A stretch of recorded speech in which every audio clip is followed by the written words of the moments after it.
Hello, everybody, and welcome back to The Advisor with Stacey Chillemi. And today I'm very excited because we have our very special guest today. It is CarolAnn Tutera, and she is the co-founder of SottoPelle.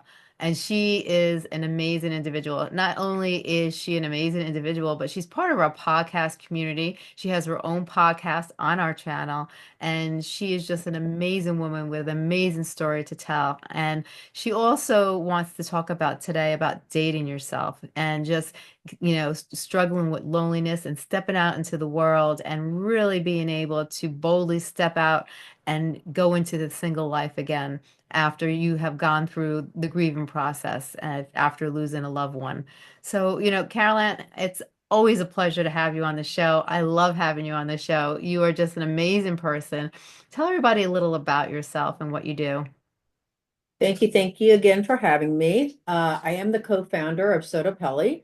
We're a training company that teaches providers how to use pellets for hormone replacement therapy. My late husband, Dr. Gino Tutera, is the founder and the reason for putting pellets out there because a physician came to him in the early 90s that said, "Hey, how'd you like to help put in a pellet?" And he said, "Sure, but what's a pellet?" So he started working with them. And unfortunately, that physician passed away right after he trained Dr. T how to put them in. So, with the common sense that he liked to practice with, he realized, wait a minute here, not everybody wears the same size dose. Mhm. So he started shaving down pellets, giving everybody individualized dosing. So you can actually say that he revolutionized the hormone world using pellets. Now, I've carried on his legacy because I think he's so deserving of being the guy who actually put pellets back on the map.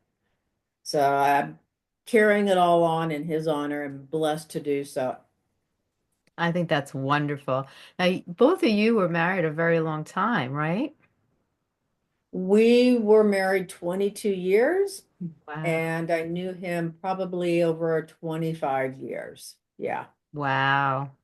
Now, when, you had lost him a little while ago, and it must have been really tough for you.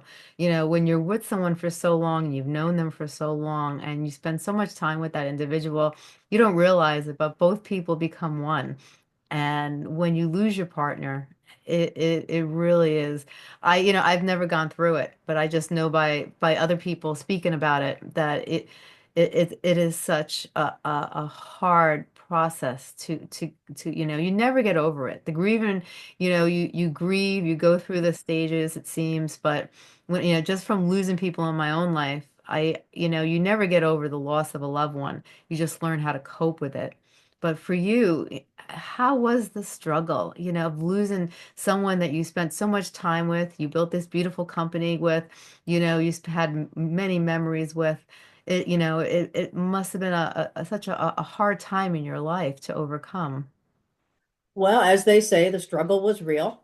I Hmm. wasn't sure I even wanted to keep the company going. I even had thoughts of selling it because we built this together. He was the front of the house, I was the back of the house, you might say. Yeah. The woman behind the man, and it was challenging. You live together, you work together, you go eat together. Literally, we did just about everything together. Right. So it was a lot. It really was, and it took a while to get over. Now, today you talk about, after the grieving process and after you started to like, move forward in life and you started to get your life back into order, you talked about, the dating yourself. And what did you mean exactly by dating yourself? I have learned recently how to like myself and how to love myself. Yeah. I grew up in a household that my father basically believed that girls should stay home and be married and not work. So when I got out of college, I married my college sweetheart. We were married for 7 years, have a beautiful son together, got divorced. I was single with a son. Then I met Gino. Then I was married to him for a long time. And then bam. I had two dogs. Right. And then I got into a relationship with someone who was on and off. And then I lost a dog last summer, and I'm down to one who has dementia, who I don't even know if she knows me anymore. So I'm starting to see the fact that I'm really going to have to learn to live on my own. I've always taken care of somebody. There's always been somebody, something around for me to take care of. And that's who I am. I love doing that. But I lost myself in the process in all those years. Yeah. I would always put myself on the back burner, would not follow through with my heart's desires, my callings, my yearnings of what I wanted to do. So this is the time I've been learning to really strip away the layer of the onions, as you Yeah. say, and Hmm. get to know who I am and what CarolAnn is about and who is she, what is she like, what she doesn't like. It's different. I'll tell you, it's a little challenging, and it was for a long time, um, to even walk into my own country club by myself. Right. I go to a happy hour. I'm religious every Friday night because Hmm. I love seeing the people there. I've Right. got a nice group of friends. Took me a while to get that because I'm the newbie to the club, the area again, coming back home to Scottsdale Hmm. and being basically one of maybe a handful of single women in a group of over 400 people. It's Hmm. odd. Yeah. It just doesn't feel right sometimes. Right. And it's been 3 years, and I still struggle with, oh, I don't want to go. I don't want to walk in by myself again. Everybody's a couple. And it takes a lot of mental talk to get through it. Yeah. And you have to put one foot in front of the other. And it's like a friend of mine said, go, you'll have a good time. Just get out there. You can leave when you want to. And I Yeah. ended up having the best time of my life. So, yeah, it's great fun. Now, I think that's wonderful, though. I think that's wonderful that you took a courageous step. A lot of people they get stuck and they stay in their homes and they mourn and they don't, and they get very depressed and they lose the quality of life. And you didn't do that. But the one that you said in the beginning of the conversation that I thought was so meaningful is that you mentioned how you needed to find out who Carol Ann was. And there are so many people out there that don't know who they are. They've lived life for their loved ones their entire mm, life. They've lived the dream of their loved ones. They brought that dream to life. But in the process, they lost themselves because they never spent that quality time to learn who that person really was. How did you do it? well, I'm a product of that generation who gave up. I saw my mom stay home for 5 kids. She Yeah, didn't work. I took that on myself. My dad told me you're supposed to get married. You don't get to have a profession. I don't want you in the family business, which I would have been great at, mind you. But I took on that belief that women are supposed to stay home and take care of everybody else. So when I started to realize, wait a minute, it's like on the airplane. If I don't put my mask on first, I can't take care of anybody else. yeah, So I've got to take care of myself. And what do I like? What do I want to go and do? I've got that freedom now, being able to walk out the door. I know my dog's okay and go do what I want. Now, have I accomplished everything I want to do as a single person? Have I traveled by myself? No. I don't like getting on even flights by myself because sometimes I struggle with just putting the suitcase above. But 9 times out of 10, I find a friendly flyer who will put it up for me. right. Um, do I go to dinner or lunch by myself? Not a lot. I can do it. I've told myself I have to accomplish it. I've got to get over that hurdle.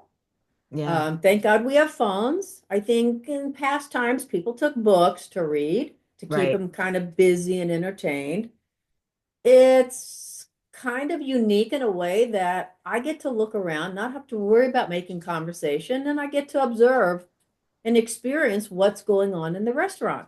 So Right. from that perspective, I'm an experiencer, which is kind of nice. I just get to take it in or Yeah. not.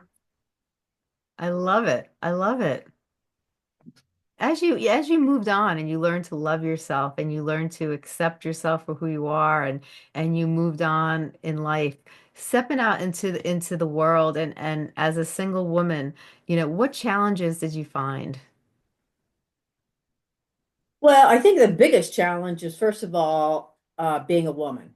Yeah, I'm a very strong woman, and a lot of people think I'm a New Yorker. I'm not. I'm just a very strong and strong-willed person. Yeah. Um, so people back off, or they don't want to have anything to do with me, or if I come across very quiet, because I can also be very withdrawn at times. Mm-hmm. I'm outgoing and I draw within. So I'm kind of a little bit of both. I know there's a Hmm. word for that, but can't pick it out of the sky right now. Yeah. So if I'm quiet, then they think there's something wrong with me instead of just allowing me to be me. Right. So it's, I think it's a challenge just being a woman because we all know this is a man's world, but Yeah. we're working on getting that changed. Right. Um, and just believing in who you are and standing in that moment and knowing I'm okay with myself. You Yeah. don't like me? It's not my problem. Right. And it don't take up space in my brain, and I'm not going to worry, oh my gosh, did I say the wrong thing? Oh, what are they thinking about me? Not my job.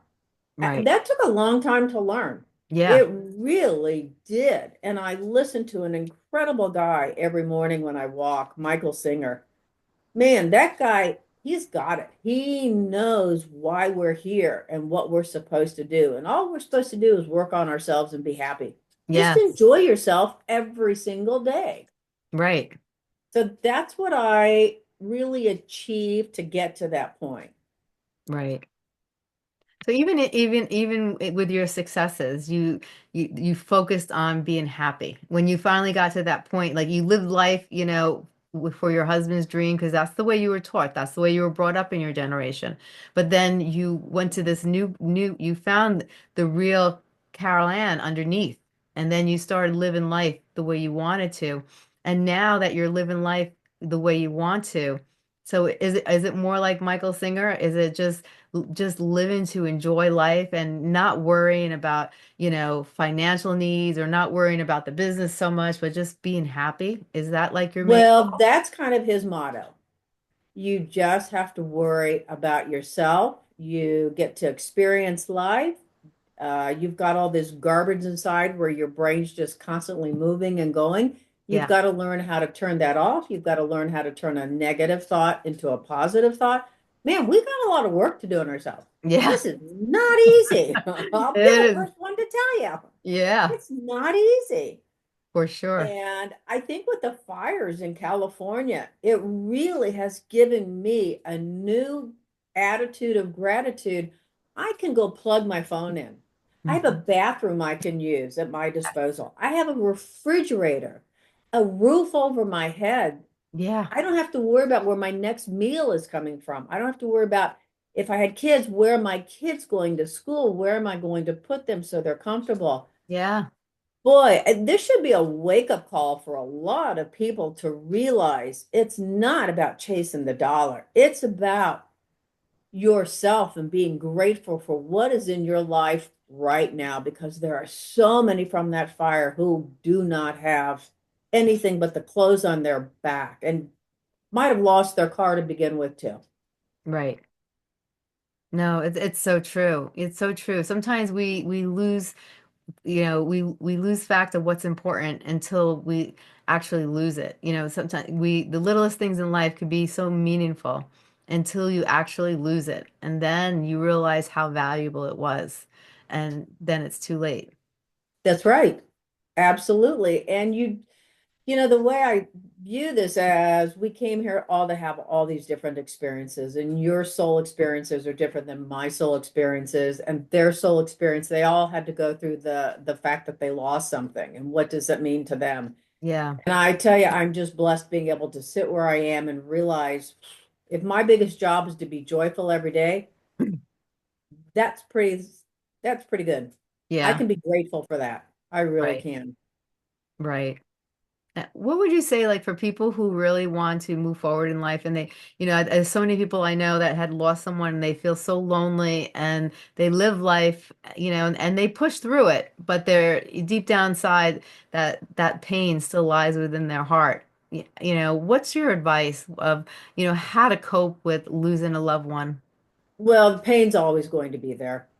It's funny. I was just talking to, how we all talk to our loved ones who passed. I was talking to Gino Mhm. earlier and said, I really need your help with this. I'm tired of these things falling apart. Um, you just know that they're a part of your heart still and that they're there for you. And it Yeah. takes time. Everybody's timetable is different. I can't say that you're going to go through the 6 stages of grief faster or slower than me. That's up to you. Like my mom taught me, you pull up your pants, you get your boots on, and you put one foot in front of the other, and that's how you do it. Yeah. There really is no magic mystery pill to take that puts you on the other side and where you go, ah, I got that one down, I'm good. Yeah. As soon as you say that, you're gonna have to experience it all over. You've got to get the lesson out of it for sure. And Right. it's tough. It's tough losing a loved one. And then it's tough getting to know who you are because you have no clue who you are. Right. My life was wrapped up around his. Yeah. I was busy building this company with him. He was busy seeing patients, but I was busy on the background doing all the building of it. Yeah. And whew, that can be something to take on. It really is. It's a lot of work. It's a lot of work. Yeah, absolutely. And It, you do it without the person that you had by your side, and you wonder if you're doing it right. And then you wonder if you want to do it with somebody else. If you start dating again and at my age, close to 70, oh, thanks. I think I've had it. A uh-huh. dog is a great companion. Yeah. So, yeah, we'll see. I'm open to what the universe throws at me. Let's put it Yes. that way. Right. If it's meant to be, it's meant to be. So I'm building up a nice group of girlfriends and people at my country club that I can commune with. Yeah. I've got my son and his family and a couple of grandkids, albeit they're on the other coast, but they're there. And I Right. know he's always there. So, I think it's important, when you have loved ones around you, it's very meaningful. And like you said, if it's meant to be, it will happen. right. And it's when you don't look for something is when it usually happens. It's when you put too much emphasis on something and you're consistently trying to look for something or Oh, look for someone. I think that's when the stressful emotions set in. That's when the frustration sets in and you don't find what you're looking for. But I think it's always when we don't look for things is when they appear, it seems like. I completely agree. Completely 100% agree. Yeah, absolutely. And then you've got to be open to it. I know there's a part of me probably that comes off as, back Yeah. off, whatever. I'm just not ready. Right. I really am enjoying my space, my time, my life, and getting to know me. Yeah. Too bad it's not a course in school because I really think everybody should be taught to get to know who they are. Yeah. I mean, and starting at a little age because children grow up as their parents do. Yes. So, if they did something, the child picks it up and it's like, not really liking that behavior or that thought or that belief. It takes a lot to unwind it. It Yeah. really does. No, it definitely does. You grow up in a certain environment and you sometimes just take on the behaviors of that environment, not even realizing if it's a good behavior or a bad behavior. It's just what you were taught. And then you go on, in life. And sometimes, as you get older, some of those things we pick up aren't really that great for us. And we have to learn, what are the good habits, what are the bad habits, and break them, those bad habits, which aren't very easy to do. And especially when you go into relationships too, a lot of times where our habits and the way we do things are set in stone already. And a lot of people, as we get older, we don't really want to change. We're kind of set in our ways. That's right. Absolutely. And how many bags are you bringing to the party? Because I don't have that many bags. Yeah. I think I've done a good job releasing a lot of my baggage. I hmm really do.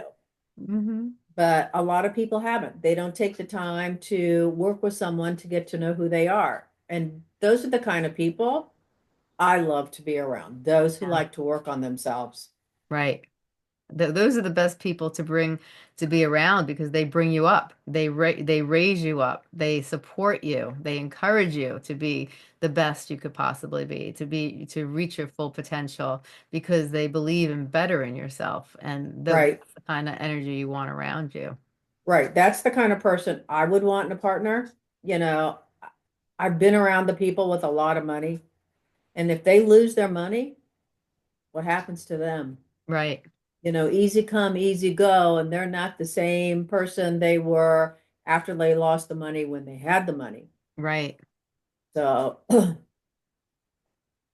got to be careful and choose wisely. That's why you have to know yourself. Yeah. So if you had to say, in a couple of steps, what is the best way for someone to begin to learn who they are? For me, it was working with a therapist. hmm I think that's really important to do because not only do you get to know yourself, you start releasing all the garbage that you've brought along the way. Yeah. My late husband had a great saying that as women, we've got this big, big purse. I mean, it's like a trash bag size. And we throw everything in there. And when we need something, we know exactly where it is and where to fish inside and pull it out. And we're going to prove you wrong.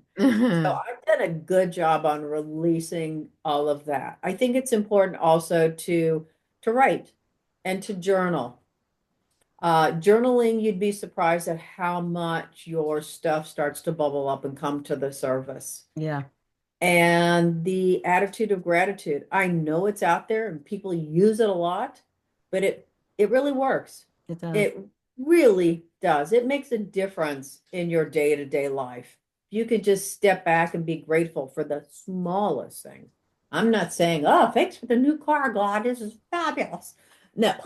hmm I'm talking about being grateful that you have legs that work, Right. that you have a healthy body, that you have a brain that functions well. And hmm that list can go on and on. That took a long time to learn. That really did. It's a process. And it's a painful process too. When you're healing yourself and you're going through and you're doing all these great things, you're also releasing a lot of those emotions from inside that you repress. Like when you're journaling, those thoughts come up, you know. Right. And some of them can be painful because they bring the tears, they bring back memories, and it's overcoming and learning how to heal. And the healing process is what the painful process. But once you heal, it's a everlasting joy.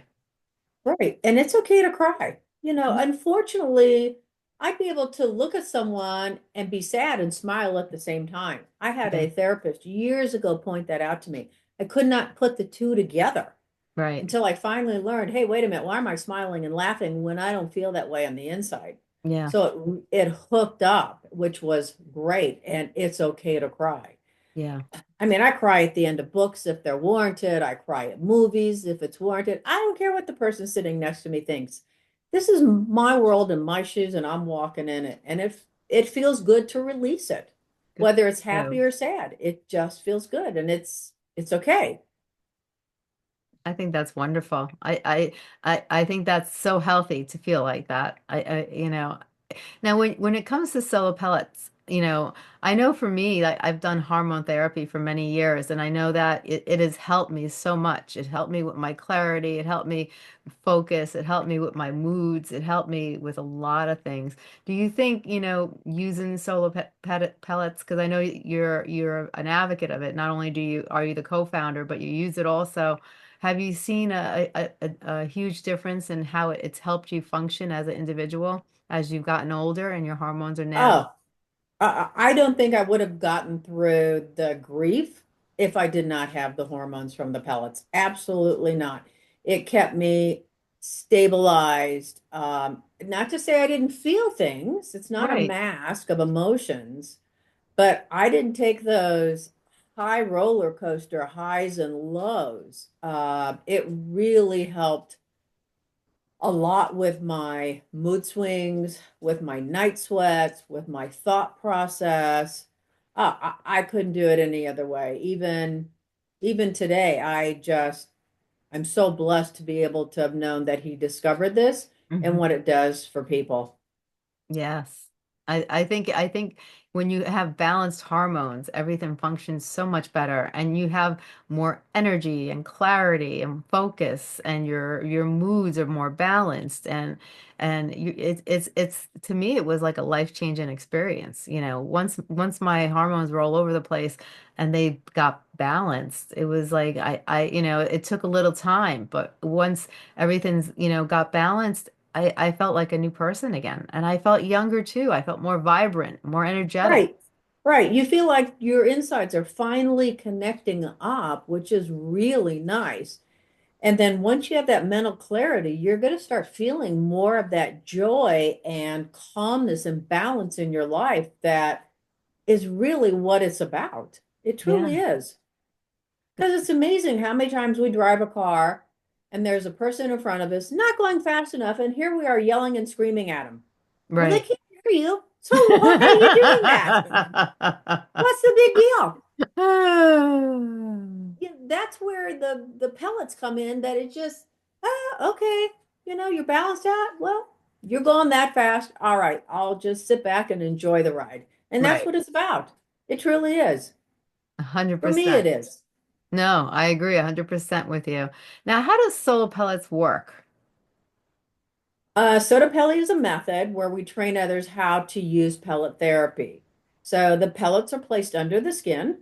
It's done with an incision. Of course, we numb the area like going to the dentist, and then it's numb. They're placed under the skin and they are slowly released through the bloodstream. So as the heart pumps faster, the bloodstream speeds up. It goes by the hormone pellet like a kid licking a lollipop. Hmm. And that's how they are. I love it. And you said it's like every 3 to 4 months usually is when you. Women, yeah, women replace, just like you put car in a gas, you drive it, runs out. You do the same thing with the hormones. Women are usually seen between 3 and 4 months, 3 to 4 times a year. Men are seen twice a year. Okay. Now, your services, like what services do you provide? Do you provide the pellets in the training process, or do you send them out to clinics and then you help people find where they're located in your area? Oh, all of that. So we have our own clinics in Arizona that Dr. T started. Those are still running, where we do basically nothing but hormone pellet therapy. That's Tutera Medical. Then we have the other side of the company, SottoPelle, that trains physicians all over the world on how to use the pellets. So you're able to find a provider on our map of who we trained in your area. The Okay. reason we put them up there is because the name SottoPelle is so well known. It's the gold standard in the industry. We're not overdosing, we're not underdosing. We dose very conservatively. We follow you along the path with a lot of blood work, because you cannot treat somebody with hormones without doing blood work. Just like you go see your heart doctor, he doesn't know how much to give you of a heart medicine if you don't do blood work. It's the Right. same philosophy. So we place our doctors on the website for you to find, so you know they've been properly trained. I love it. I love it. Now, with today's conversation, if you had to emphasize on some important factors, what are some things you really like to emphasize to the listeners? I think it's important in regards to pellet therapy, always get a baseline lab. Mhm. First thing you do, even if you don't think you're in menopause or perimenopause, do yourself a favor, go get your base labs done. You've got a starting point. So you can track that, if not yearly, every couple of years. Right. That's what's important. I also suggest it's really important to find out who you are. There are so many books out there and so many people willing to help to find out who you are. It's an incredible journey. It Yeah. really is a lot of fun to discover who I am. Yeah. I love it. It took me a while, down my journey to figure out who I actually was. But once I figured out who Stacy was, it was a life-changing experience. And it really makes you feel good about yourself. It brings confidence. It brings, like you said, you have acceptance, you have love for yourself, that confidence sets in, and you have this energetic fire in you, once you go through that process. And I could see it in you, as I talk to you. And it's wonderful. It's a Yeah, wonderful. I love working on myself. There really is nothing more fun to me than discovering who I am. Yeah. And I think, you know That's what? I think there's always there's always room to discover more. Sometimes we think we oh, know it all, but we learn more things about ourselves all the time, I think. right. I think when you know it all, you're going to be horizontal and sayonara. See you later. So I'm real happy to know I have a lot more to learn. Right. I agree with you. Now, where can people find SottoPelle? Our website is SottoPelle Therapy, and I'll spell it because it's a tricky one. Mhm. It's S as in Sam, O-T-T-O, P as in Peter, E-L-L-E therapy.com. I love it. I love Yep. it. Now, can people find you on any of the social networks, or that's the best place to go? Oh, we also have Instagram, we have Facebook, we have Twitter, so we're part of the social media world. Okay. Absolutely. Oh, Yeah. I love it. I love it. Now, before we go, is there anything else that you'd like to share? I think that's good. I think we had a great time. I love sharing about who I am and what I do. Um, we'll wait and see next time what brings about for us to share. I love it. Well, this has been amazing, CarolAnn. I love having you on the show. You are, a ball of fun, and you have your wits and knowledge is just unbelievable. And I commend you for everything you've gone through in life. You were the backbone of the business, and you really, you went through some really harsh times, and you overcame them. You rose above the chaos. You overcame your obstacles, and you turned your husband's dream into a reality, and the legacy lives on. So, I really commend you for everything that you do. You are a wonderful person, and I really, really honor what you do. Ah, thank you so much. I'm honored. You're Very nice welcome. words about me. Thank you. You're very welcome. Well, you have a great day, and I can't wait to see you soon. Thank you. You too.